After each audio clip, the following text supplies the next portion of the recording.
মদিনার নাম কত মধুর,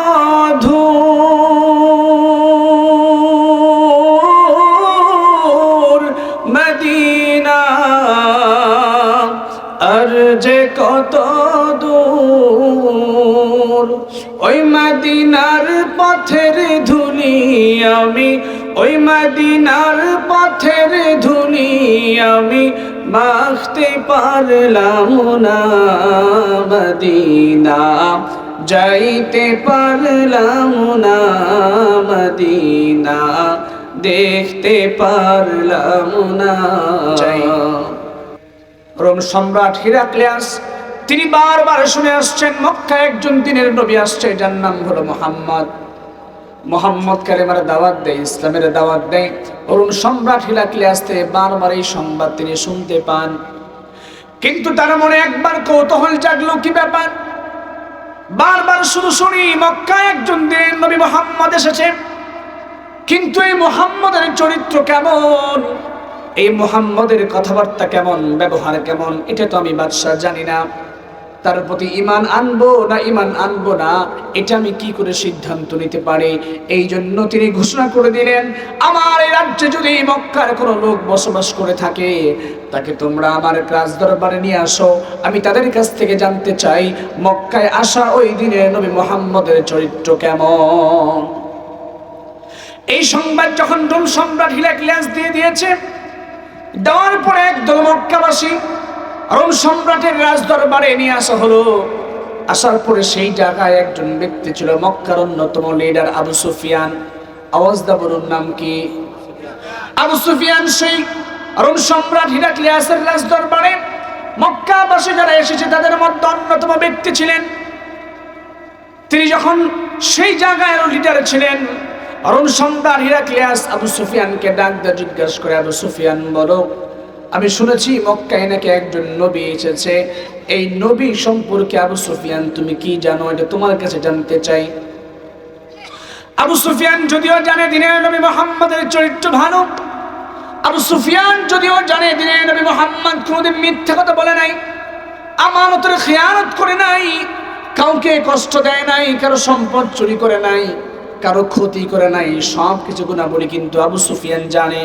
কিন্তু আবু সুফিয়ান তিনি ততক্ষণ পর্যন্ত কালেমা পড়েন নাই, তিনি ততক্ষণ পর্যন্ত মুশরিক ছিলেন, শুধুমাত্র কালেমার দাওয়াত মুহাম্মদ দিয়েছে।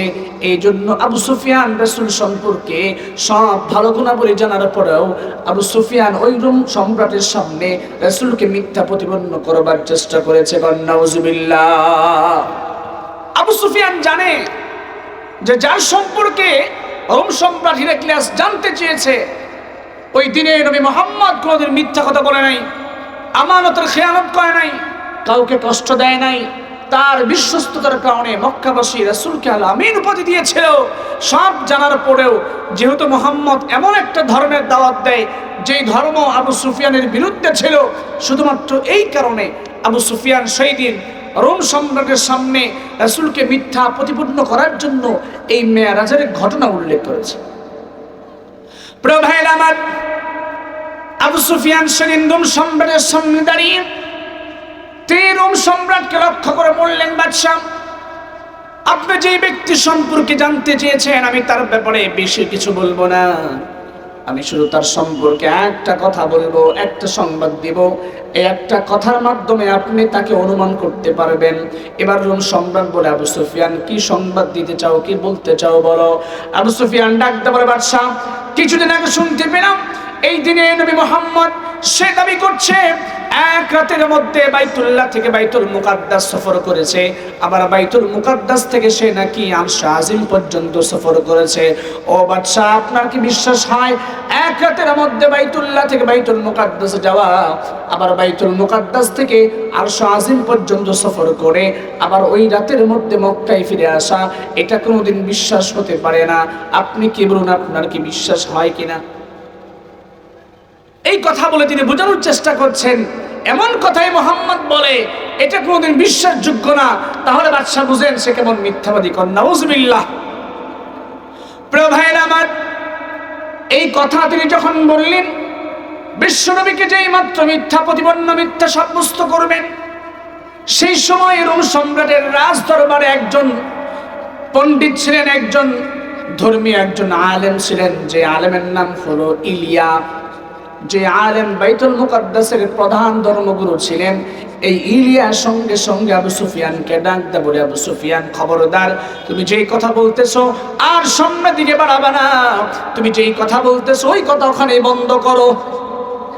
বলে কেন বন্ধ করবো, আর কেন সামনের দিকে আগাবো না? সময় বাইতুল মুকাদ্দাসের প্রধান ধর্মগুরু ইলিয়া সঙ্গে সঙ্গে বললেন, তুমি যেই ব্যক্তির কথা বলছো আমার মনে হয় ওই ব্যক্তি সত্যবাদী। এবার জিজ্ঞাসা করে, ইলিয়া তুমি কি করে বুঝতে পারলা মুহাম্মদ সত্যবাদী, আর ওই মেরাজের ঘটনাও সত্য, তুমি কি করে বুঝতে পারলা? তখন ইলিয়া সকলকে লক্ষ্য করে তখন তিনি বললেন, শোনো, আমি প্রতি রাতে বাড়িতে ফেরার সময় বাইতুল মুকাদ্দাসের যতগুলো দরজা আছে সব দরজাগুলো আমি এক এক করে বন্ধ করে তারপরে বাড়িতে চলে যাই। কিন্তু তুমি যে রজনীর কথা বলছো, সেই রাতে বাইতুল মুকাদ্দাসে আমার সঙ্গে এমন একটা ঘটনা ঘটেছে যেই ঘটনা আমি কল্পনাও করতে পারি নাই। বলে কি ঘটেছে? সেদিন আমি, ইলিয়া বলছেন, সেদিন আমি সবগুলো দরজা এক এক করে বন্ধ করছি, কিন্তু শেষে একটা দরজা কোনোভাবেই বন্ধ করতে পারছি না। সুবহানাল্লাহ। বারংবার চেষ্টা করলাম, নিচে একা শক্তি প্রয়োগ করলাম, তারপরেও বন্ধ করতে পারি না। আবার কয়েকজন নিয়ে চেষ্টা করলাম, তারপরে দরজা দুইটা ঝাঁপ বন্ধ করতে পারি না। যখন বুঝলাম এটা কোনো ক্রমেই বন্ধ হবে না, তখন সেই দরজা খোলা রেখে আমি ইলিয়া নিজে বাড়িতে চলে গিয়েছি। আবার সকালবেলা যখন সেখানে এসেছি, আসার পরে দেখলাম সকালবেলা ওই দরজাটা আগের মতো স্বাভাবিক, আগে যেমন বন্ধ করতে পেরেছি, খুলতে পেরেছি, কোনো বাধাগ্রস্ত হয় নাই। সকালে এসে দেখলাম দরজাটা আগের মতো স্বাভাবিক। আবার এই মসজিদের পাশে এমন একটা পাথর আছে, যেই পাথরে বিভিন্ন নবী তাদের সোয়ারি, বিভিন্ন গাধা ঘোড়া সেখানে তারা বেঁধে রাখতেন। ইলিয়া বলে, আমি লক্ষ্য করে দেখলাম পরের দিন সকালবেলা ওই পাথরের মধ্যে একটা ছিদ্র দেখা যায়, এবং বোঝা যায় আজকে রাত্রে কেউ না কেউ এই ছিদ্র দিয়ে তার একটা যানবাহন বা তার একটা সোয়ারির রশিটা বেঁধে রেখেছে। সুবহানাল্লাহ। ইলিয়া বলছে, আবু সুফিয়ান তুমি তাকে মিথ্যা বলছো। আমার মনে হয় ওই দিনের নবী মুহাম্মদ যেই রাতে আমি দরজা বন্ধ করতে পারি নাই, আমার মনে হয় সেই রাতে ওই মুহাম্মদ এই জায়গায় তিনি সফর করে এসেছিলেন, আল্লাহ পাক নিয়ে এসেছিলেন। সুবহানাল্লাহ। তাহলে বোঝা গেল যে রাসূলকে আল্লাহ রাব্বুল আলামিন বাইতুল্লাহ থেকে সফর করিয়ে বাইতুল মুকাদ্দাস পর্যন্ত নিয়ে এসেছেন। সেখানে তার সুয়ারি বাঁধার প্রমাণও পেয়েছে, দরজাও আল্লাহ পাক খোলা রেখেছেন।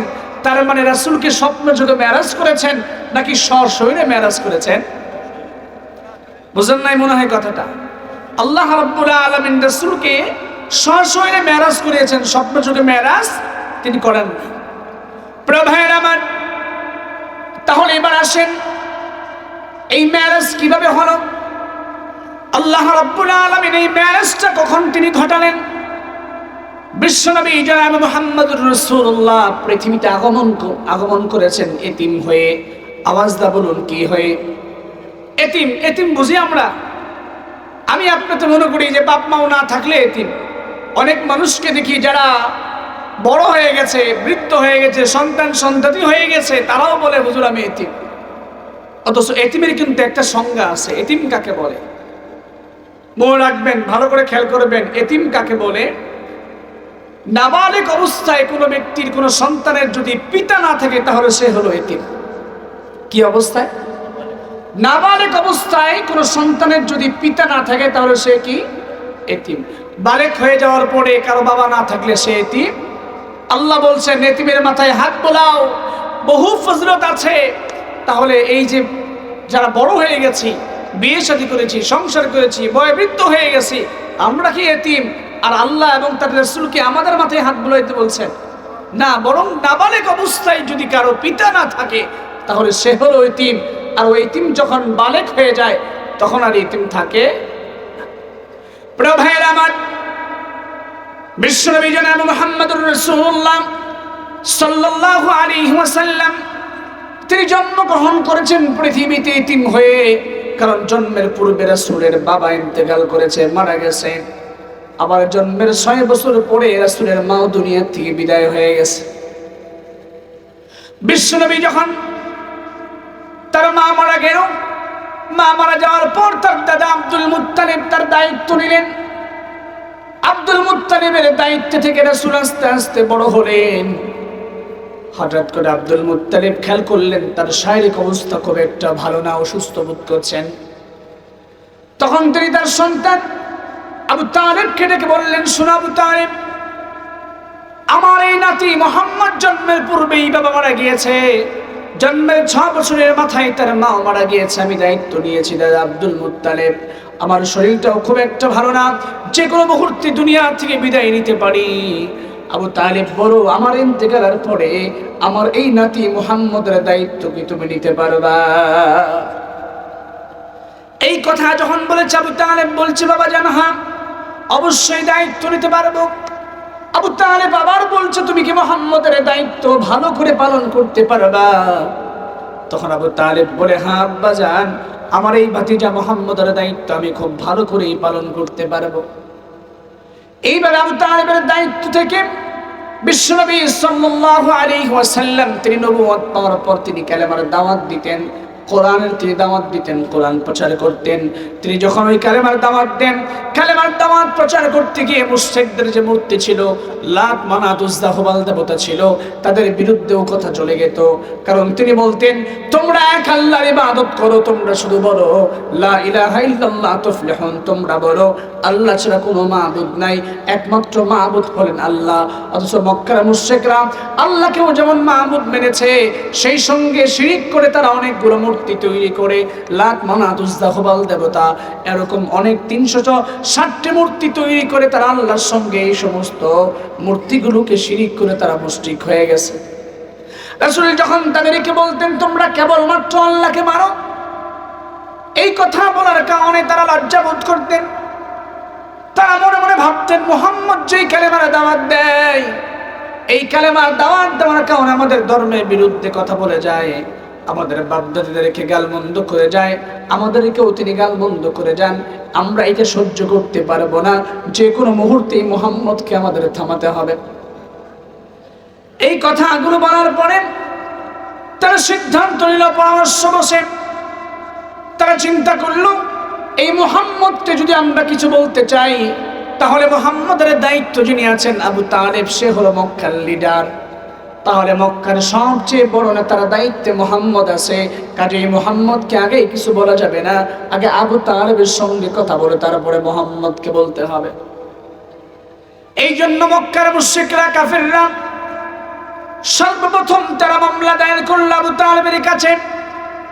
রাসূলের বিরুদ্ধে প্রথম মামলা দায়ের তারা করলো, বলল, আবু তালেব শোনো, এই যে তোমার ভাতিজা মুহাম্মদ কালেমার দাওয়াত দেয়, আমাদের বাপ-দাদার ধর্মের বিরুদ্ধে কথা বলে, আমাদেরকে গালমন্দ করে, আমাদের দেবদেবীদেরকে গালমন্দ করে, আবু তালেব এটা আমরা সহ্য করতে পারবো না, তুমি তোমার ভাতিজা মুহাম্মদকে এখনই থামায়া দাও। এবারে বলুন, রাসূলকে যদি এই কালেমার দাওয়াত বন্ধ করতে বলা হয়, রাসূল কি থামবেন? থামবেন? প্রিয় ভাইরা আমার, এই প্রথম মামলা দায়ের করার পরে আবু তালেব রাসূলকে কিচ্ছু বলেন নাই। এরপরে আবার রাসূল ক্রমাগতভাবে তিনি দাওয়াত দিয়ে যাচ্ছেন, দিন যত গড়ায় দাওয়াতের মাত্রা তত বেড়ে যায়। এইভাবে সামনের দিকে আগাতে থাকে। তখন মক্কার মুশরিকরা আবার পরামর্শ বসলো, কি ব্যাপার, আবু তালেবের কাছে মুহাম্মদের বিরুদ্ধে মামলা দায়ের করে দিলাম, আবু তালেব তো কিছুই বললো না, আবু তালেব বুঝে এটা গুরুত্ব দেয় না, চলো আমরা আবার আবু তালেবের কাছে গিয়ে শক্ত ভাষায় প্রতিবাদ করে আসি, তোমার ভাতিজা মুহাম্মদকে থামাতে না পারলে আমরা মক্কার কুরাইশরা কিন্তু থেমে থাকবো না। দ্বিতীয়বার মক্কার মুশরিকরা আবু তালেবের কাছে আসলো। আসার পরে আবু তালেবকে বলে, আবু তালেব শোনো, প্রথমবার একবার মামলা দায়ের করলাম, তুমি কিছুই বললে না, দিন দিন তোমার ভাতিজা আরো কালেমার দাওয়াত দিয়ে যাচ্ছে, আমাদের ধর্মের বিরুদ্ধে কথা বলছে, এবার তোমার কাছে শক্ত ভাষায়, কঠিন ভাষায় প্রতিবাদ করে গেলাম, তুমি আবু তালেব আমাদের লিডার, আমাদের নেতা, আমরা তোমাকে নেতা মানি, এই জন্য তুমি নেতা, আর আমরা যদি তোমাকে নেতা না মানি তাহলে তুমি খাতা, কথা কোন ঠিক কিনা? অধীনস্থ যারা আছে কর্মী যারা আছে, সদস্য যারা আছে, এরা যদি নেতারে নেতা না মানে, নেতার নেতাগিরি থাকবে? এরা মানলে নেতা, না মানলে খেতা, কিছুই না। মক্কার এই মুশরিকরা আবু তালিবকে ডাক দেয়া বলে, হুমকি দেয়া বলে, নেতৃত্বের হুমকি দেয়া বলে, আমরা যদি তোমাকে মানি তাহলে তুমি নেতা, আর যদি আমরা তোমাকে না মানি তাহলে তুমি কিন্তু কিছুই না। 2 নম্বর কথা হলো, তুমি যেই ধর্ম অনুসরণ করে থাকো, যেই দেবদেবীদেরকে তুমি পূজা দিয়ে থাকো, তোমার ভাতিজা মুহাম্মদ তো সেই ধর্মের বিরুদ্ধে কথা বলে, তোমার ওই সম্মানের পাত্র দেবদেবীদের বিরুদ্ধে কথা বলে, এটা তুমি নিজে কি করে সহ্য করতে পারো? 3 নম্বর কথা হলো, আবু তালিব শোনো, তুমি যদি তোমার এই ভাতিজাকে থামাতে না পারো, কালেমার দাওয়াত দেওয়া বন্ধ করতে না পারো, তাহলে তুমি তোমার ভাতিজাকে আমাদের হাতে ছেড়ে দাও। আমাদের যা ইচ্ছা আমরা মুহাম্মাদের সঙ্গে যাচ্ছে তাই আচরণ করব, কিন্তু তুমি আবু তালিব কিচ্ছু বলতে পারবে না। এইভাবে যখন তারা হুমকি দিয়ে গেল, আবু তালিব তখন চিন্তা করলেন, মক্কার কুরাইশরা তো আমাদের বিরুদ্ধে খেপে গিয়েছে, ভাতিজা মুহাম্মাদের বিরুদ্ধে খেপে গিয়েছে। এই মুহূর্তে যদি ভাতিজা মুহাম্মদকে না থামাই, আমার নেতাগিরিও থাকবে না, আমার নিরাপত্তা থাকবে না, আমার ভাতিজা মুহাম্মদের নিরাপত্তা থাকবে না। এই চিন্তা করে তিনি তখন ভাতিজা মুহাম্মদকে ডাকলেন। ডাকার পরে তিনি বললেন, ও মুহাম্মদ শোনো, মক্কার মুশরিকরা কাফেররা আমার কাছে এসেছিল, আসার পরে তোমার বিরুদ্ধে এই সব কথাগুলো বলে গেল। ও মুহাম্মদ, আমার মনে হয় তুমি যদি এই কালেমার দাওয়াত বন্ধ না করো তাহলে তুমিও নিরাপদ থাকবে না, আমি তোমার চাচা আবু তালেব আমি নিজেও নিরাপদ থাকবো না। কাজে আমাদের নিরাপত্তা জোরদার করার জন্য, নিরাপত্তা টিকিয়ে রাখার জন্য মনে হয় তোমার এই দাওয়াত বন্ধ করা প্রয়োজন। এই কথা যখন আবু তালেব রাসূলকে ডেকে বলেছে, রাসূল আকরাম সাল্লাল্লাহু আলাইহি ওয়াসাল্লাম তখন তিনি আল্লাহর কসম করে বললেন, ওয়াল্লাহি লাউ ওয়াদাউ শামসা আলা ইয়ামিনি ওয়াল কমারু আলা ইয়াসারি আলা আন আতরুকা হাদাল আমর। ও চাচা আবু তালেব, আপনি শুনেন, আল্লাহর কসম করে বলছি, লাউ ওয়াদাউ শামসা আলা ইয়ামিনি, আকাশের ওই সূর্যকে যদি তারা আমার ডান হাতে এনে দেয়, ওয়াল কমারু আলা ইয়াসারি, আকাশের ওই চাঁদকে যদি আমার বাম হাতে এনে দেয়, আর যদি বলে আলা আন আতরুকা হাদাল আমর, আমি যেই কাজের দাওয়াত দিচ্ছি, আমি যেই কাজ করছি সেই কাজ থেকে আমাকে বিরত থাকতে বলে, আল্লাহর কসম করে বলছি আমি কোশ্চিন কারো বিরত থাকবো না। সুবহানাল্লাহ। এই কথা যখন বলেছে, সেই সময় আবু তালেব বলল, ঠিক আছে ভাতিজা যাও, তুমি যখন এত জোর করেই বলছো, তোমাকে আমি আর এই সমস্ত দাওয়াত থেকে বিরত থাকতে বলবো না, তোমাকে কখনো বাধা দিব না, তুমি তোমার মন মতো এই দাওয়াত প্রচার করে করতে থাকো, আর তোমার বিরুদ্ধে কেউ যদি বলতে আসে সেটা আমি আবু তালেব নিজে দেখে নিব। সুবহানাল্লাহ। তাহলে বিশ্বনবী কালেমার দাওয়াত প্রচার করতে গিয়ে যত ধরনের বাধার সম্মুখীন হতেন, এই সমস্ত বাধার ক্ষেত্রে বিশ্বনবী সাল্লাল্লাহু আলাইহি ওয়াসাল্লামকে নানা নির্যাতন থেকে, হুমকি দামকি থেকে আবু তালেব তিনি চেষ্টা করতেন রাসূলকে নিয়ন্ত্রণ করতে, রাসূলকে ওদের হুমকি দামকি থেকে, অত্যাচার থেকে বিরত রাখতে, হেফাজত রাখতে চেষ্টা করতেন। বিশ্বনবী জনাব মুহাম্মদুর রাসূলুল্লাহ সাল্লাল্লাহু আলাইহি ওয়াসাল্লামের 2 জন ব্যক্তি ছিল, একজন ছিল ঘরে, 2 নম্বর ছিল বাহিরে। বাহিরে ছিল চাচা আবু তালেব, বাহির থেকে যে কোনো বাধা আসতো আবু তালেব সেটা নিয়ন্ত্রণ করত। আর ঘরের রাসূলের একজন ব্যক্তি ছিল, একজন স্ত্রী ছিল, যার নাম হলো হযরতে খাদিজা রাদিয়াল্লাহু তাআলা আনহা। তিনি রাসূলকে বারবার ঘরের ভিতর থেকে রাসূলকে সান্ত্বনা দিতেন। যদি তিনি কখনো হতাশাগ্রস্ত হতেন, কখনো যদি ক্লান্ত হয়ে পড়তেন, চিন্তায় পড়ে গেতেন, তখন ঘরের ভিতর থেকে হযরতে খাদিজা রাদিয়াল্লাহু তাআলা আনহা তিনি রাসূলকে সান্ত্বনা দিতেন। আর বাহিরে তিনি চাচা আবু তালেবের কাছ থেকে সান্ত্বনা পেতেন। এই 2 জন ব্যক্তি রাসূলকে অনেক সহযোগিতা করেছে, সহায়তা করেছে। হিজরতের 1 বছর পূর্বে যখন এই 2 জন ব্যক্তি একই বছরে ইন্তেকাল করে রাসূল আকরাম সাল্লাল্লাহু আলাইহি ওয়াসাল্লাম, তখন তিনি দিশেহারা হয়ে পড়লেন, ব্যথিত হয়ে গেলেন যে যেই 2 জন ব্যক্তি, একজন ঘরে থেকে একজন বাইরে থেকে রাসূলকে উৎসাহ দিতেন, উদ্দীপনা যোগাতেন, সহযোগিতা করতেন, এই 2 জন ব্যক্তি একই বছরে ইন্তেকাল করলো। বলুন, রাসূল কষ্ট পাওয়ার কথা না? অনেকে ঘুমাইতেছে, জিকির করতে, সবাই সামনে যে ফাঁকা জায়গা আছে একটু আগায় বসে, চাইপে বসে, লা ইলাহা ইল্লাল্লাহ। জোরে আসমানের মালিক তুমি আল্লাহ, জমিনের মালিক তুমি আল্লাহ, লা ইলাহা ইল্লাল্লাহ। জোরে লা ইলাহা ইল্লাল্লাহ, লা ইলাহা ইল্লাল্লাহু মুহাম্মাদুর রাসূলুল্লাহ সাল্লাল্লাহু আলাইহি ওয়াসাল্লাম। তাহলে এই দুইজন ব্যক্তি, ঘরে একজন বাহিরে একজন, এই দুইজন ব্যক্তি যখন একই বছরে একই সময় কাছাকাছি সময় ইন্তেকাল করলেন, রাসূল অনেক ব্যথিত হয়ে পড়লেন। রাসূল আকরাম সাল্লাল্লাহু আলাইহি ওয়াসাল্লাম সেই সময় তিনি মক্কায় দাওয়াত দিবেন, কিছুটা পেরেশানির মধ্যে পড়ে গেলেন, কিছুটা চিন্তার মধ্যে পড়ে গেলেন। তখন তিনি মক্কা ছেড়ে তায়েফের ময়দানে আসলেন মুসলমান বানানোর জন্য, কাফের মুশরিকদেরকে কালেমার দাওয়াত দেওয়ার জন্য।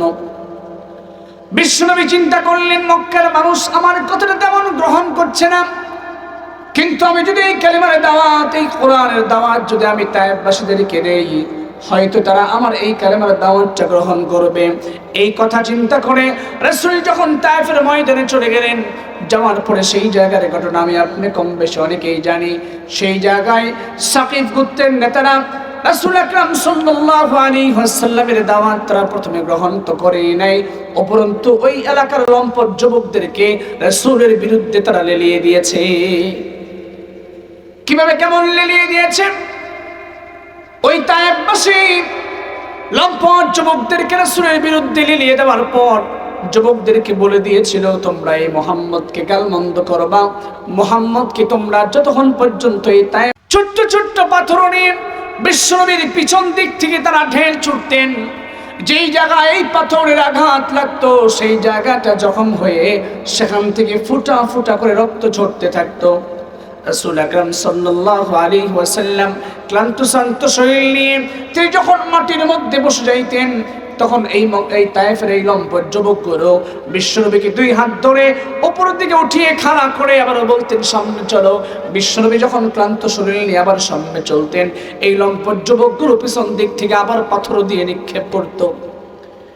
পাথর দিয়ে নিক্ষেপ করার পরে পাথরের আঘাতে ক্ষত বিক্ষত হয়ে সেই জায়গায় জখম হয়ে রক্ত ফুটা ফুটা করে পড়তে পড়তে রাসূলের পায়ের জুতাটা পর্যন্ত ভিজে যাইত। রক্ত জমে জমে রাসূলের পা এবং জুতা আঠার মতো দুইটা লেগে থাকতো।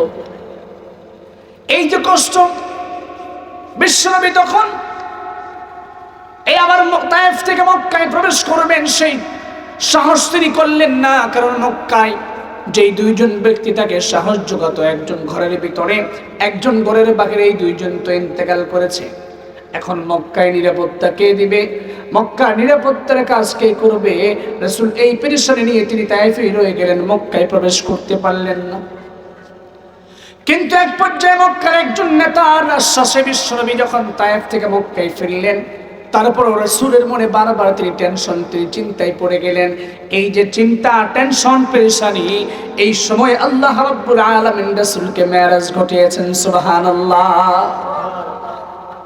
এই সময় যখন আল্লাহ রাব্বুল আলামিন দেখলেন রাসূল চিন্তা, পেরেশানি, ব্যথিত হয়ে তিনি হতাশাগ্রস্ত হয়ে যাচ্ছেন, তখন আল্লাহ রাব্বুল আলামিন রাসূলকে ঊর্ধ্ব জগতে ভ্রমণ করিয়ে জান্নাত জাহান্নাম সব কিছু দেখিয়ে আল্লাহ রাব্বুল আলামিন রাসূলকে আশ্বস্ত করলেন, নবী গো, আমি আপনাকে এতিম করে পাঠালেও আমি আপনাকে একা ছাড়িনি, আপনি একা নন, আমি আপনার সঙ্গে আছি এবং আপনার জন্য জান্নাতে এই সমস্ত নিয়ামতগুলো অপেক্ষা করছে। সুবহানাল্লাহ।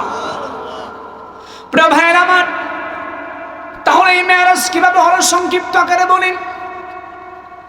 বিশ্বনবী জনাব মুহাম্মদুর রাসূলুল্লাহ তিনি উম্মে হানির ঘরে তিনি শোয়া ছিলেন। খেজুর গাছের পাতা দিয়ে ওই ঘরের উপরে সামনে ছিল। তিনি খেয়াল করলেন হঠাৎ করে সেই ওই ছাদটা ফাঁকা হয়ে গেল, আর সেখান থেকে হযরত জিবরাইল নেমে আসলেন। সুবহানাল্লাহ। জিবরাইল আলাইহিস সালাতু ওয়াস সালাম তিনি রাসূলের কাছে আসলেন, আসার পরে রাসূলকে শোয়া থেকে উঠিয়ে তিনি রাসূলকে ধরে নিয়ে বাইতুল্লাহর কাছে চলে আসলেন, কাবা ঘরের কাছে চলে আসলেন। সেই কাবা ঘরে আসার পরে বিশ্বনবী জনাব মুহাম্মদুর রাসূলুল্লাহ এই বুক চিরে এই বুক ফিরে ভিতর থেকে হৃৎপিণ্ড বের করলেন, কল্ব বের করলেন এবং স্বর্ণের একটা পাত্রের মধ্যে জমজমের পানি দিয়ে বিশ্বনবীর হৃৎপিণ্ডকে ওই জমজমের পানি দিয়ে তার পরিষ্কার করে আবার ভিতরে ঢুকে সেই জায়গাটা বন্ধ করে দিলেন। সুবহানাল্লাহ। এই যে রাসূলকে মেরাজে যাওয়ার আগে সিনা চাক বুঝেন তো, বক্ষ বিদারণ যেটা বলে, ওপেন হার্ট সার্জারি যেটা বলে, আধুনিক মেডিকেল ভাষায় ওপেন হার্ট সার্জারি, যে ভিতরে সব ফেরে ভিতর থেকে সবকিছু বের করে আবার যেই জায়গায় যা সমস্যা আছে ওগুলো ঠিক করে আবার ভিতরে দিয়ে তার উপর দিয়ে সেলাই করে দেয়, এটা হলো ওপেন হার্ট সার্জারি। বিশ্বনবী জনাব মুহাম্মদুর রাসূলুল্লাহ তিনি যখন মেরাজে গিয়েছেন, মেরাজে যাওয়ার আগে জিবরাইল রাসূলকে বাইতুল্লাহর কাছে নিয়ে আসলেন। এই সিনা সম্পূর্ণ ফাড়ার পরে ভিতর থেকে একটা হৃৎপিণ্ড, কলিজা হৃৎপিণ্ড বের করলেন, কল্ব বের করলেন। বের করার পরে সেটা জমজমের পানি দিয়ে পরিষ্কার করে আবার ভিতরে দিয়ে দিলেন। সুবহানাল্লাহ। এরকম রাসূলের সঙ্গে আরো কয়েকবার হয়েছে। এখান থেকে আমি আপনাদেরকে বলতে চাই, আমাদের এই যে আজকে যিনি পরিচালক, আমাদের শ্রদ্ধাভাজন ব্যক্তি হযরত মাওলানা আমির ইসলাম সাহেব, তিনি কিন্তু কল্ব নিয়ে চমৎকার আলোচনা পেশ করছেন। আলা ইন্না ফিল জাসাদি মুদগাতান ইযা সালাহাত সালাহাল জাসাদু কুল্লু ওয়া ইযা ফাসাদাত ফাসাদাল জাসাদু কুল্লু। হুজুর বলছেন যে হাদিসের মধ্যে আসছে ভিতরে একটা গোশতের টুকরা আছে, এই গোশতের টুকরা যদি সঠিক হয়ে যায় গোটা বডিটাই ঠিক হয়ে যাবে। এই গোশতের টুকরা যদি নষ্ট হয়ে যায় গোটা বডিটাই নষ্ট হয়ে যাবে। রাসূল বলছেন আলা ওয়াহিয়াল কলব, ওই গোশতের টুকরা হলো কলব। গোশতের টুকরা কি? এখন বিভিন্ন বিজ্ঞানী, ইসলামিক স্কলার, ইসলাম সম্পর্কে অনেক জ্ঞানী পণ্ডিত, তাদের বক্তব্য লেকচার শুনেছি। তারা বলে রাসূল যে কলবের কথা বলেছেন, যে কলব দিয়ে চিন্তা করে, লাহুম কুলুবুল লা ইয়াফকাহুনা বিহা, আল্লাহ বলছেন তাদেরকে আমি কলব দিয়েছি, লা ইয়াফকাহুনা বিহা, সেই কলব দিয়ে তারা চিন্তা করে না। ওই সমস্ত ইসলামিক স্কলার যারা আছে তাদের বক্তব্য হলো কলব যেহেতু চিন্তা করে, হৃৎপিণ্ড চিন্তা করে না, চিন্তা করে মানুষের মাথার ব্রেনে। কথা কোন ঠিক কিনা? এখন তাদের বক্তব্য হলো যে মাথার ব্রেন এটা হলো কলব। কিন্তু এই বক্তব্য যখন শুনেছি, আমার এই বক্তব্য কখনোই আমার মনে হয় না যে তাদের ব্যাখ্যাটা মানে সঠিক, এটা আমার কখনোই মনে হয় না। এই কারণে মনে হয় না যে রাসূলকে যখন মেরাজ করিয়েছেন তখন জিবরাইল রাসূলের বুক ফেরে ভিতর থেকে কলব বের করে, হৃৎপিণ্ড বের করে জমজমের পানি দিয়ে পরিষ্কার করে আবার ভিতরে ঢুকিয়ে দিয়েছেন। রাসূলের ব্রেন বের করে ব্রেন পরিষ্কার করেন। এই ব্যাখ্যা যখন তাদের কাছ থেকে শুনেছি, বিশেষ করে বাংলাদেশের প্রসিদ্ধ একজন বক্তা মুফতি আমির হামজা, তিনিও বক্তব্য দিয়েছেন কলব ভিতরে থাকে না, কলব থাকে মাথায়। এই বক্তব্য আমি মানতে পারি নাই। দীর্ঘদিন চিন্তা গবেষণা করার পরে আমি এতদিন শেষ পর্যন্ত খুঁজে পেলাম যে কলব মাথায় থাকে না, কলব থাকে ভিতরে। কোথায়? ভিতরে। আন্তর্জাতিক যারা গবেষক আছেন, স্বাস্থ্য সংস্থার বিভিন্ন বিষয় নিয়ে তারা গবেষণা করেন, তারা বলছেন ব্রেন যেমন চিন্তা করে, মানুষের ভিতরে হৃৎপিণ্ডও চিন্তা করে, কিন্তু ব্রেনের চিন্তার কার্যক্রম বেশি, হৃৎপিণ্ডের চিন্তার কার্যক্রম কম। ব্রেন চিন্তার ক্ষেত্রে হৃৎপিণ্ডকে প্রভাবিত করতে পারে না, কিন্তু এই হৃৎপিণ্ড ব্রেনের চিন্তার ক্ষেত্রে প্রভাবিত করতে পারে।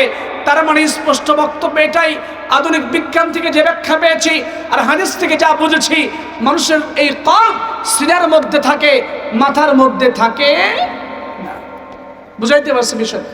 প্রিয় ভাইয়ের আমার, বিশ্বনবী জনাব মুহাম্মদুর রাসূলুল্লাহ সাল্লাল্লাহু আলাইহি ওয়াসাল্লাম তিনি যখন বাইতুল্লাহর কাছে জিবরাইল তাকে নিয়ে আসছেন, আসার পরে তার এই বুকটা ফেরে ভিতর থেকে কলব হৃৎপিণ্ড বের করে জমজমের পানি দিয়ে পরিষ্কার করে আবার ভিতরে যখন ঢুকিয়ে দিয়েছেন, দেওয়ার পরে রাসূলকে আবার সুস্থ করার পরে রাসূলের কাছে একটা বোরাক তিনি নিয়ে এসেছেন। কি নিয়ে এসেছেন?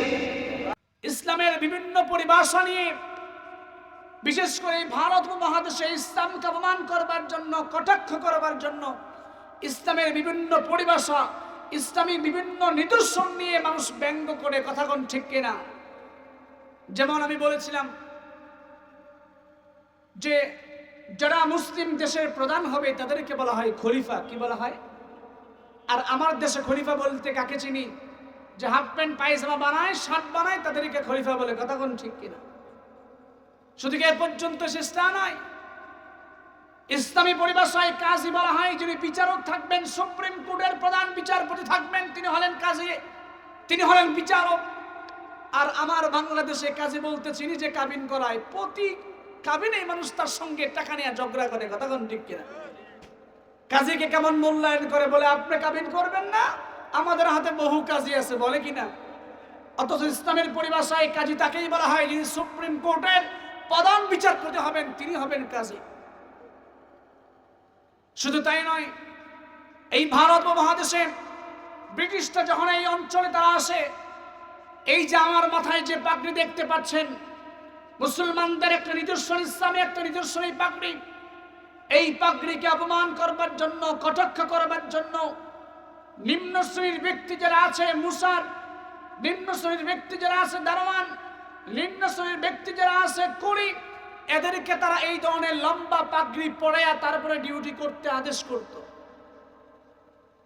যে সমস্ত নাপিত তারা যখন চুল কাটতো, তাদেরকে বলা হতো তোমরা এই পেশাদারি পালন করতে গেলে লম্বা একটা পাগড়ি তোমাদের মাথায় থাকতে হবে। যে সমস্ত দারোয়ান যারা গেটের প্রহরী হিসেবে কাজ করত, তাদেরকে বলতো তোমরা এই ডিউটি পালন করতে গেলে তোমাদের লম্বা একটা পাগড়ি মাথায় রাখতে হবে। এই পাগড়ি হলো মুসলমানদের একটা সৌন্দর্য, সৌন্দর্য। এই পাগড়িকে অপমান করার জন্য মুসার, মেথর, দারোয়ান, নিম্ন শ্রেণীর যারা আছে তাদেরকে এই পাগড়ি পরিধান করিয়ে মুসলমানদের এই পাগড়িকে তারা অপমান করতো। কথা কোন ঠিক কিনা? এমনকি বিগত কিছুদিন, কয়েক বছর আগে আমরা লক্ষ্য করেছি, ঢাকা বিশ্ববিদ্যালয়ের একজন অধ্যাপক ডক্টর জিয়া, তিনি বলেছিলেন জঙ্গি কারা? জঙ্গির আলামত হলো যার টাকনুর উপরে কাপড় পরে তারা হলো জঙ্গি। নাউজুবিল্লাহ। অথচ টাকনুর উপরে পুরুষদের কাপড় পরা এটা একটা সুন্নত। রাসূল বলছেন মা আসফালা কাবাইনি মিনাল ইজারি ফিন্নার, টাকনুর নিচে তোমরা যদি লুঙ্গি বা পায়জামা পরিধান করো ওটা জাহান্নামে যাবে। টাকনুর উপরে পুরুষরা কাপড় পরিধান করবে, এটা হলো রাসূলের সুন্নাত। আর ঢাকা বিশ্ববিদ্যালয়ের অধ্যাপক ডক্টর জিয়া বলছেন টাকনুর উপরে যারা কাপড় পরিধান করে তারা হলো জঙ্গি। নাউজুবিল্লাহ। এবং এই যে আমাদের মুখে দাড়ি দেখতে পাচ্ছেন, ডক্টর জিয়া বলছেন যাদের মুখে দাড়ি আছে, খোঁচা খোঁচা দাড়ি আছে, এটা হলো জঙ্গির আলামত। নাউজুবিল্লাহ। ডক্টর জিয়া আরো বলেছেন যারা কথায় কথায় বলে আসসালামু আলাইকুম, আসসালামু আলাইকুম, এটা নাকি জঙ্গির আলামত। নাউজুবিল্লাহ। 90% মুসলমানের দেশে মুসলমানদের ট্যাক্সের টাকায় তোমার বেতন হয়, মুসলমানদের ট্যাক্সের টাকা দিয়ে তুমি সংসার চালাও। আর সেই দেশে বসবাস করে ঢাকা বিশ্ববিদ্যালয়ের অধ্যাপক হলেও তুমি কখনোই 90% মুসলমানের দেশে মুসলমানদের এই সমস্ত দাড়ি টুপি আর সালাম নিয়ে কখনো কটাক্ষ করতে পারো না। কথা বল ঠিক কিনা? আমরা এই ধরনের সুযোগ কাউকে দিব না। মুসলমানদের কোন শেয়ার, মুসলমানদের কোন শব্দ, মুসলমানদের কোন নিদর্শন নিয়ে কটাক্ষ করে করলে জিব্বা টেনে ছিঁড়ে ফেলবো। কথা বল ঠিক কিনা? এই সমস্ত বিষয়ে আমরা কখনো আপোষ হতে চাই না। যে কথা বলতেছিলাম যে ইসলামিক বহু শব্দ নিয়ে, বহু নিদর্শন নিয়ে তারা অপমান করে। হযরত জিবরাইল আলাইহিস সালাতু ওয়াস সালাম রাসূলের মেরাজের জন্য, ইসরার জন্য বাইতুল্লাহ থেকে বাইতুল মুকাদ্দাসে ভ্রমণ করার জন্য একটা সোয়ারি তিনি প্রস্তুত করলেন, যে সোয়ারির নাম হলো বুরাক। যেই বুরাকের গতি এতটা দ্রুত, তিনি যেই জায়গায় দৃষ্টি ফেলতেন মুহূর্তের মধ্যে সেই জায়গা অতিক্রম করতে পারতেন। সুবহানাল্লাহ। তাহলে কতটা দ্রুত গতি সম্পন্ন একটা তিনি সোয়ারি জিবরাইল রাসূলের জন্য প্রস্তুত করলেন। বুরাক কতটা দ্রুত গতি সম্পন্ন একটা সোয়ারি। অথচ এই বুরাক বাংলাদেশে একটা গাড়ি আছে, যেই গাড়ি মধুপুর বাস স্ট্যান্ড থেকে কাকরাত যাইতে আধা ঘন্টা সময় লাগে, সেই গাড়ির পিছনে বুরাক লেখা। বলুন তো সেই গাড়িটা কি? মনে হয় জানেন না, যে অনেকে বলছে গাড়িটা কি? অটো। বিশ্বাস না করলে খেয়াল করবেন অটোর পিছনে কি লেখা আছে? বুরাক লেখা আছে। কিরে ভাই, বুরাক তো হলো এই মেরাজের রজনীতে রাসূলকে বাইতুল্লাহ থেকে বাইতুল মুকাদ্দাসে ভ্রমণ করার জন্য জান্নাত থেকে আল্লাহ রাব্বুল আলামিন জিবরাইলকে বলেছেন একটা সোয়ারি নিয়ে যাও, যেই সোয়ারি এতটা দ্রুতগতি সম্পন্ন হবে, যেই সোয়ারি তিনি যেই জায়গায় দৃষ্টিপাত করবেন মুহূর্তের মধ্যে সেই জায়গা অতিক্রম করবেন। এত দ্রুতগতি সম্পন্ন একটা সোয়ারির নাম হলো বুরাক। আর যেই গাড়ি মধুপুর শহর থেকে কাকরাত যাইতে আধা ঘন্টা সময় লাগে বিভিন্ন জামের মধ্যে পড়ে, সেই গাড়ির নাম দিয়েছে বুরাক। কন্যা হুসবিল্লাহ। তাহলে কোন কেমনটা লাগে? প্রিয় ভাইরা আমার, এই বুরাক দিয়ে বিশ্বনবী জনাব মুহাম্মদুর রাসূলুল্লাহ সাল্লাল্লাহু আলাইহি ওয়াসাল্লামকে জিবরাইল বাইতুল্লাহ থেকে ভ্রমণ করিয়ে বাইতুল মুকাদ্দাসে নিয়ে আসলেন। এই অংশটুকু বলা হয় ইসরা, এই অংশটুকু বলা হয় নৈশ ভ্রমণ। বাইতুল মুকাদ্দাসে তিনি যখন আসলেন, ওই জায়গায় বললাম সব দরজা বন্ধ হলেও একটা দরজা কিন্তু খোলা আছে, মনে আছে তো? বিশ্বনবী জনাব মুহাম্মদুর রাসূলুল্লাহ এই বুরাক নিয়ে তিনি যখন বাইতুল মুকাদ্দাসে আসলেন, ওই বুরাকের গলায় রশি দিয়ে ওই পাথরের মধ্যে ছিদ্র করে ওই পাথরের মধ্যে কিন্তু বুরাকটা বাঁধা হয়।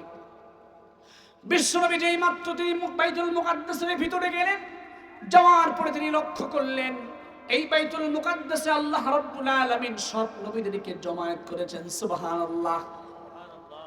তিনি সেখানে হযরত ইব্রাহিমকে দেখতে পেলেন, হযরত মূসাকে দেখতে পেলেন, হযরত ঈসাকে দেখতে পেলেন, প্রায় সব নবীদেরকে তিনি দেখতে পেলেন। দেখার পরে সেই জায়গায় 2 রাকাত নামাজ পড়া হবে। সমস্ত নবীরা দাঁড়ায় গেল 2 রাকাত নামাজ আদায় করবে, কিন্তু এই জায়গায় ইমাম কে হবে? সবাই তো নবী। হযরত জিবরাইল আলাইহিস সালাতু ওয়াস সালামকে রাসূলের হযরত জিবরাইল আলাইহিস সালাতু ওয়াস সালাম রাসূলের ওই হাত ধরে তিনি সামনে বাড়িয়ে দিলেন, ইয়া রাসূলুল্লাহ আপনি হবেন আজকের ইমাম। সুবহানাল্লাহ। এই জন্য বলা হয় ইমামুল মুরসালিন, সাইয়্যিদুল মুরসালিন, সব নবীদের সর্দার। ইমামুল মুরসালিন সব নবীদের নেতা। কারণ হলো ওই 2 রাকাত নামাজের ইমামতি আমার আপনার দিনের নবী মুহাম্মদ সাল্লাল্লাহু আলাইহি ওয়াসাল্লাম করেছেন। সুবহানাল্লাহ। প্রিয় ভাইরা আমার, সেই জায়গায় নামাজ শেষ হয়ে যাওয়ার পরে বিশ্বনবী এখন তিনি মেরাজ করবেন, এতক্ষণ পর্যন্ত ইসরা করেছেন। এই মেরাজ করতে গিয়ে আল্লাহ রাব্বুল আলামিন জিবরাইলের মাধ্যমে রাসূলকে ঊর্ধ্ব জগৎ ভ্রমণ করালেন। হযরত জিবরাইল যখন রাসূলকে নিয়ে ঊর্ধ্ব জগতে ওঠা শুরু করলেন, উপর দিকে ওঠা শুরু করলেন, আমি আপনি জানি আল্লাহ রাব্বুল আলামিন উপরে আসমান সৃষ্টি করেছেন 7টা। কয়টা? আল্লাহ আসমান সৃষ্টি করেছেন 7টা, জমিনের স্তর তৈরি করেছেন কয়টা? 7টা। আল্লাহ বলছেন আল্লাহুল্লাযী খালাকা সাবআ সামাওয়াতি ওয়া মিনাল আরদি মিথলাহুন। আল্লাহ বলেন যে আল্লাহ তো তিনি যিনি 7 আসমান সৃষ্টি করেছেন, ওয়া মিনাল আরদি মিথলাহুন্না, আর ওই আসমানের মতো জমিনকেও 7টা স্তরে তৈরি করেছেন। সুবহানাল্লাহ। হযরত জিবরাইল যখন রাসূলকে নিয়ে প্রথম আসমানে গিয়েছেন, প্রথম আসমানে দায়িত্বশীল ফেরেশতা আছেন। প্রথম আসমানে যখন হযরত জিবরাইল গিয়েছেন, যাওয়ার পরে ভিতরে প্রবেশ করবার জন্য অনুমতি চেয়েছেন। ভিতর থেকে দায়িত্বশীল ফেরেশতা জিজ্ঞাসা করে আপনি কে? বলছে আমি হলাম জিবরাইল। এবার ওই প্রথম আসমানে দায়িত্বশীল ফেরেশতা জিবরাইলকে প্রশ্ন করে হাল মাকা আহাদুন, আপনি জিবরাইল বুঝলাম, কিন্তু আপনার সঙ্গে কি কেউ আছে? হযরত জিবরাইল বললেন মাই মুহাম্মদ সাল্লাল্লাহু আলাইহি ওয়াসাল্লাম, আমার সাথে দিনের নবী মুহাম্মদ আছে। এবার প্রথম আসমানে দায়িত্বশীল ফেরেশতারা বলে তাকে কি আহ্বান করা হয়েছে? জিবরাইল বলে হ্যাঁ, তাকে আহ্বান করা হয়েছে। এই কথা বলার পরে সেই প্রথম আসমানের দরজাটা খুলে দিলেন। সুবহানাল্লাহ। বিশ্বনবী যখন প্রথম আসমানে চলে গেলেন, যাওয়ার পরে সেখানে তিনি দেখলেন হযরত আদমকে। কাকে? হযরত আদম আলাইহিস সালাতু ওয়াস সালামকে সেখানে তিনি দেখতে পেলেন। হযরত আদম আলাইহিস সালাতু ওয়াস সালাম প্রথমে তাকে নবী বলে, রাসূল বলে সম্বোধন করলেন, তারপর বললেন আমার সৎ সন্তান, মানে নেক সন্তান। সর্বপ্রথম নবী বলে সম্বোধন করলেন, দ্বিতীয়বার তার নেক সন্তান বলে সম্বোধন করে তাকে মারহাবা জানাইলেন, আহলান সাহলান বলে মারহাবা জানাইলেন। রাসূল পৃথিবীতে আসার পরে বলেন সাহাবায়ে কেরামকে বলেন আমি যখন হযরত আদমকে দেখলাম, যখন বিদায় নিয়ে যাচ্ছি তখন খেয়াল করলাম হযরত আদম ডান দিকে একবার তাকায়, হযরত আদম বাম দিকে একবার তাকায়। ডান দিকে যখন তাকায় তখন হযরত আদম মুচকি মুচকি হাসে, আবার বাম দিকে যখন তাকায় তখন হযরত আদম আবার কিছুটা কান্নাকাটি করে। সেই সময় রাসূল জিব্রাইলকে প্রশ্ন করলেন, জিব্রাইল কি ব্যাপার? হযরত আদম একবার ডান দিকে তাকায়, একবার বাম দিকে তাকায়। ডান দিকে তাকালে মুচকি মুচকি হাসে, আবার বাম দিকে তাকাইলে আবার সে কান্না করে কেন? হযরত জিব্রাইল বললেন, ইয়া রাসূলুল্লাহ, হযরত আদম আলাইহিস সালাতু ওয়াস সালামের ডান পাশে কিছু রূহ রাখা আছে, আত্মা রাখা আছে, আবার বাম পাশে কিছু রূহ কিছু আত্মা রাখা আছে। ডান পাশে যে আত্মাগুলো আছে এগুলো হলো জান্নাতি, আর বাম পাশে যে আত্মাগুলো রাখা আছে এগুলো হলো জাহান্নামী। হযরত আদম যখন ডান দিকে তাকায় জান্নাতি আত্মা দেখে, ওই জান্নাতের রূহ দেখে তখন তিনি মুচকি মুচকি হাসে, আবার যখন বাম দিকে তাকায় তখন ওই জাহান্নামী আত্মা দেখে তখন তিনি কান্নাকাটি করে। এইভাবে প্রথম আসমান তিনি শেষ করলেন। দ্বিতীয় আসমানে যখন তিনি উঠবেন তখন হযরত জিবরাইল আবার দ্বিতীয় আসমানের দায়িত্বশীল ফেরেশতা যারা আছেন তখন তাদেরকে নক করলেন। দ্বিতীয় আসমানের ফেরেশতা বলল, কে? হযরত জিবরাইল বললেন, আমি জিবরাইল। জিজ্ঞেস করলো, হাল মাকা আহাদুন, আপনার সঙ্গে কি কেউ আছে? জিবরাইল বললেন, মাই মুহাম্মদ সাল্লাল্লাহু আলাইহি ওয়াসাল্লাম, আমার সঙ্গে দিনের নবী মুহাম্মদ আছে। দায়িত্বশীল ফেরেশতা বলে, তাকে কি আহ্বান করা হয়েছে, ডাকা হয়েছে? জিবরাইল বললেন, হ্যাঁ, তাকে ডাকা হয়েছে। এই কথা বলার পরে দ্বিতীয় আসমানের দরজা খোলা হলো। জিবরাইল রাসূলকে নিয়ে দ্বিতীয় আসমানে চলে গেলেন। সুবহানাল্লাহ। দ্বিতীয় আসমানে যাওয়ার পরে সেখানে তিনি দেখলেন হযরত ঈসা এবং ইয়াহইয়া, দুইজন নবীকে তিনি দেখতে পেলেন।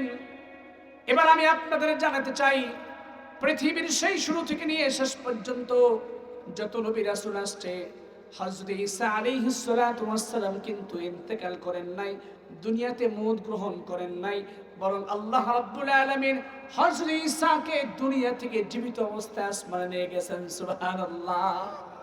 হযরত ঈসা আলাইহিস সালাতু ওয়াস সালাম এখন পর্যন্ত কিন্তু তিনি আসমানে আছেন। কখন আসবেন?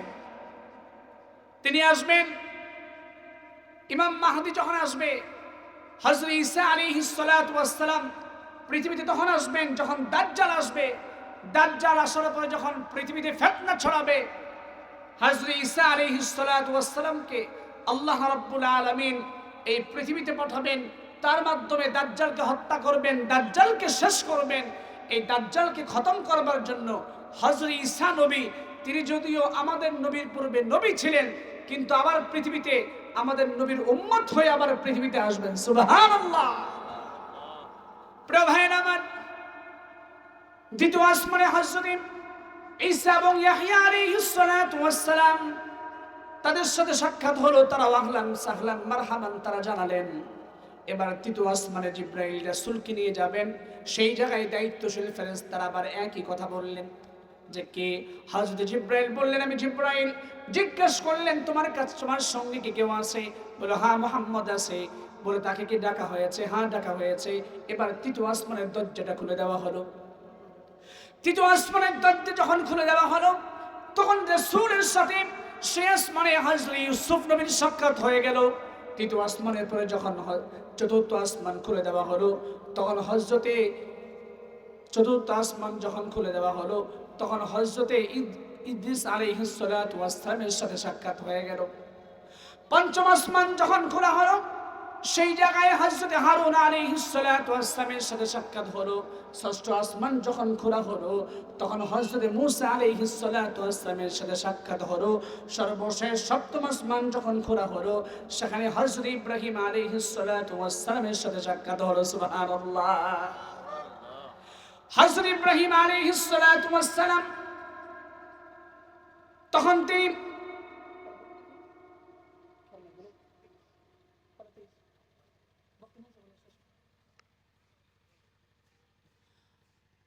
সপ্তম আসমানে হযরত ইব্রাহিম আলাইহিস সালাতু ওয়াস সালামের সাথে যখন সাক্ষাৎ হলো তখন রাসূল দেখলেন হযরত ইব্রাহিম ওই আসমানে ফেরেশতাদের জন্য একটা ঘর আছে, যে ঘরকে বলা হয় বাইতুল মামুর। আওয়াজ দা বলুন, ঘরের নামটা কি? পৃথিবীতে মানুষ এবং জিন জাতি ইবাদত করে বাইতুল্লাহ, আর আসমানে ফেরেশতারা ইবাদত করে একটা ঘরে, সেই ঘরের নাম হলো বাইতুল মামুর। সেই ঘরটা হলো সপ্তম আসমানে অবস্থিত। রাসূল সেই জায়গায় যাওয়ার পরে তিনি দেখলেন হযরত ইব্রাহিম বাইতুল্লাহর এই ঘরের মধ্যে হেলান দিয়ে বসে আছেন। হযরত ইব্রাহিম আলাইহিস সালাতু ওয়াস সালাম রাসূলকে স্বাগতম জানালেন আর তিনি বললেন, শোনো, পৃথিবীতে তোমার উম্মত যারা আছে তাদেরকে তুমি বলে দিবা এই জান্নাতের মাটি খুবই উর্বর, জান্নাতের নিয়ামত বহুত, এই জান্নাতের নিয়ামত খুব আকর্ষিত। তুমি তোমার উম্মতকে বলে দিবা তোমার উম্মত যদি একটা তাসবিহ পড়তে পারে আল্লাহ রাব্বুল আলামিন তাদের জন্য এই জান্নাতে একটা গাছ তৈরি করবেন। সুবহানাল্লাহ। তাসবিহটা হলো সুবহানাল্লাহি ওয়া বিহামদিহি সুবহানাল্লাহিল আযীম। আরেকটা আছে সুবহানাল্লাহি ওয়ালহামদুলিল্লাহি ওয়া লা ইলাহা ইল্লাল্লাহু আল্লাহু আকবার। হাদিসের মধ্যে এটাও আছে দুনিয়াতে কোন ব্যক্তি যদি একবার সুবহানাল্লাহ পড়ে আল্লাহ রাব্বুল আলামিন তার জন্য জান্নাতে একটা গাছ তৈরি করবেন, গাছ রোপণ করে দিবেন। যে গাছ এতটা বড় হবে, এতটা বিস্তৃত হবে যে একটা ঘোড়া দৌড়িয়ে ওই গাছের ছায়া শেষ করতে পারবে না। সুবহানাল্লাহ। প্রভায়ের আমার এইভাবে বিশ্বনবী সপ্তম আসমান ভেদ করে সিদরাতুল মুনতাহা পর্যন্ত জিবরাইল গেলেন। সিদরাতুল মুনতাহা পর্যন্ত যাওয়ার পরে জিবরাইল বললেন, ইয়া রাসূলুল্লাহ, আমি আর যেতে পারবো না, কারণ কোন মাখলুক এই জায়গা অতিক্রম করতে পারে না, ভেদ করতে পারে না। সামনের এই জায়গাগুলো আপনার একা যেতে হবে। সুবহানাল্লাহ। সেই জায়গায় একটা বড়ই গাছ আছে। কি আছে? যেই বড়ই গাছ সপ্তম আসমানের উপরে, এই বড়ই গাছ বিশাল বড় বড়ই, যার পাতাগুলো হাদিসের মধ্যে আসছে ওই হাতি আছে না, হাতির কান কিন্তু এত বড়, তাই না? হাদিসের মধ্যে আসছে যে ওই বড়ইয়ের পাতাই হলো হাতির কানের সমান, ফলও অনেক বড়। আমি আপনি দেখি যখন একজন মানুষ মারা যায়, আমি আপনি লক্ষ্য করি যখন একজন মানুষ মারা যায় তখন তাদেরকে আমরা পানি গরম করে গোসল দেওয়াই। কি গরম করে? পানি। এই পানির মধ্যে আমরা একটা পাতা দিয়ে থাকি, সেই পাতার নাম কি? বড়ই পাতা। সিদরাতুল মুনতাহা, সিদরাতুল মানে হলো বড়ই গাছ, আর মুনতাহা মানে শেষ, তার মানে শেষ মানে একটা কি আছে? বড়ই গাছ আছে। আর আমি আপনি একজন মানুষ মারা গেলে তাকে যদি পানি গরম করাই, সেই পানির মধ্যে কি দেই? বড়ই পাতা দেই। যদিও আপাতত দৃষ্টিতে এটাই বুঝি বড়ই পাতার মধ্যে একটা মেডিসিন থাকে, রসালো একটা ভাব থাকে, সেটা পানির সাথে সংমিশ্রণ হলে এই পানি দিয়ে গোসল করলে শরীরের ময়লা বেশি কাটে। এটা যদিও আমাদের সামনে একটা বিষয়, কিন্তু পরোক্ষ একটা বিষয় রয়েছে। সেটা হলো একজন মানুষ যখন ইন্তেকাল করে তখন তার এই আত্মা নিয়ে ফেরেশতারা আসমান পর্যন্ত চলে যায়। এই মানুষটা যদি নেককার হয় তখন চতুর্পাশে সুগন্ধি ছড়ায়, আর ফেরেশতারা জিজ্ঞাসা করে কার আত্মা নিয়ে আসছো, কার রূহ নিয়ে আসছো? তখন ওই ফেরেশতা বলে এটা অমুক গ্রামের অমুকের পুত্রের আত্মা।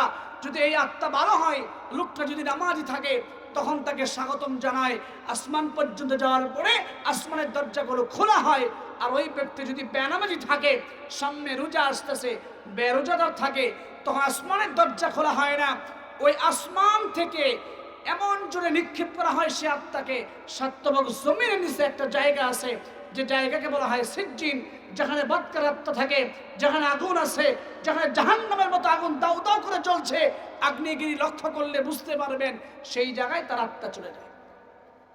ওই যে বড়ই গাছের পাতা দিয়ে গোসল করাইলে, একটা গ্রাম থাকলে, ওই আত্মা নিয়ে যখন আসমানে যাওয়া হয়, কথার কথা হতে পারে সেই বড়ই গাছ যেহেতু উপরে আছে, বড়ই পাতার সংমিশ্রণ থাকার কারণে আল্লাহ রাব্বুল আলামিন ওই বান্দাকে মাফ করে দিতে পারেন। সুবহানাল্লাহ।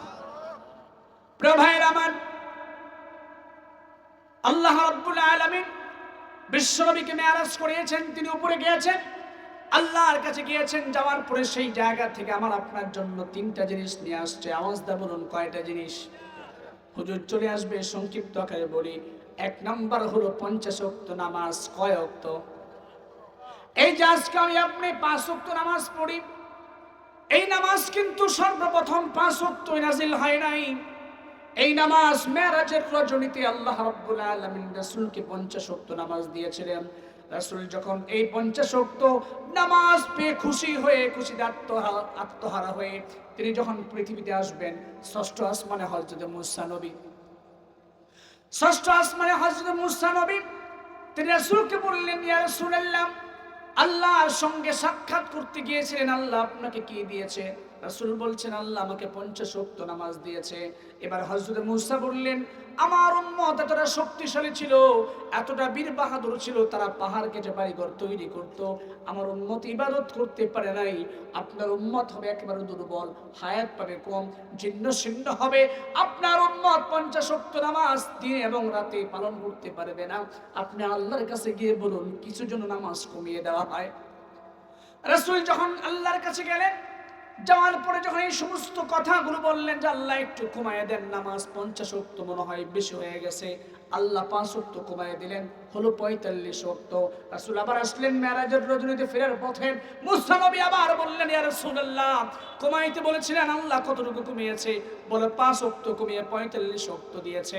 এবারে মুসা নবী বললেন এই 45 ওয়াক্ত আপনার উম্মত পড়তে পারবে না, আপনি আবার আবার গিয়ে কিছু কমায় নিয়ে আসেন। রাসূল আবার গেলেন, যাওয়ার পরে আবার 5 ওয়াক্ত কমানো হলো। এইভাবে যেতে যেতে 45 ওয়াক্ত কমিয়ে 5 ওয়াক্ত যখন করা হলো, তখন আল্লাহ রাব্বুল আলামিন খেয়াল করলেন রাসূলের চেহারা কিছুটা বিষণ্ণতার ছাপ দেখা যায়, মনটা খারাপ। আল্লাহ বললেন নবী গো, আমি আপনাকে 50 ওয়াক্ত নামাজ দিয়েছিলাম, এখন কমিয়ে 5 ওয়াক্ত করেছি। আপনি হয়তো ভাবছেন 50 ওয়াক্ত নামাজ পড়লে আপনার উম্মত যে সওয়াব পেত, 5 ওয়াক্ত পড়লে বুঝি এই সওয়াব পাবে না। ওগো নবী, আপনাকে আমি আশ্বস্ত করছি, আপনার যে উম্মত 5 ওয়াক্ত নামাজ জামাতের সঙ্গে আদায় করতে পারবে, আমি আল্লাহ ওই 50 ওয়াক্তের সওয়াব ওই বান্দার আমল নামায় দিয়ে দিব। সুবহানাল্লাহ। এই কথা বলার পরে আবার যখন মুসা নবীর সাথে সাক্ষাৎ, রাসূল বললেন যে আল্লাহ পাক কমাতে কমাতে 5 ওয়াক্ত দিয়েছে। এবার মুসা নবী আবার বলছে 5 ওয়াক্ত পড়তে পারবে না, আরো কমাই নিয়ে আসেন। রাসূল বললেন না, 50 ওয়াক্ত দিয়েছিলেন, কমিয়ে কমিয়ে 5 ওয়াক্ত হয়েছে। এখন আমার যাইতে লজ্জা লাগতেছে, আমি আর আল্লাহকে বলতে পারবো না আল্লাহ কমায়া দেন। সেই 5 ওয়াক্ত নামাজ তিনি আমাদের ওই মতো উম্মতের জন্য নিয়ে আসলেন। সুবহানাল্লাহ। তাহলে 5 ওয়াক্ত নামাজ জামাতের সঙ্গে আদায় করলে কয়েক তো সওয়াব পাওয়া যাবে। আর যদি 5 ওয়াক্ত না পড়ি, 1 ওয়াক্ত না, চিন্তা করছেন 5 ওয়াক্ত পড়লে বোনাস আরো 45 ওয়াক্ত, আর 5 ওয়াক্ত না পড়লে 1 ওয়াক্তর সওয়াব না। আবার এই নামাজ সম্পর্কে হাদিসের মধ্যে হাদিসের মধ্যে রাসূল কি বলছেন, as-salatu ইমাদুদ্দিন ফাইন আকামাহা আকামাদ্দিন। এই নামাজ হলো ধর্মের খুঁটি, ফাইন আকামাহা আকামাদ্দিন। কেউ যদি নামাজকে প্রতিষ্ঠা করতে পারে, নামাজ আদায় করতে পারে, সেই জন্য তার ধর্মকে ঠিক রাখলো। ওমান হাদামাহা হাদামাদ্দিন। আর কেউ যদি নামাজকে শেষ করে দিল, ধ্বংস করে দিল, সেই জন্য তার ধর্মকেই ধ্বংস করে দিল। হাদিসের মধ্যে রাসূল আরো বলছেন, একজন মুসলমান এবং একজন কাফের, এই দুইজনের মধ্যে পার্থক্য হলো নামাজ। কাজে সেই নামাজ আজকে আমি আপনি গুরুত্ব দেই না। মসজিদে টাইলস লাগায় মসজিদ চকচকা সুন্দর দেখতে মসজিদ, কিন্তু সেখানে মুসল্লি নাই, এটা কাম্য নয়। বরং মসজিদ যদিও ছিন্ন ছিন্ন হয়, সেখানে মুসল্লি ভরা থাকবে, এটা হলো মসজিদের সৌন্দর্য। আর মসজিদে টাইলস লাগানো থাকবে, সেখানে মুসল্লি থাকবে না, এটা মসজিদের সৌন্দর্য না। কথা কোন ঠিক কিনা?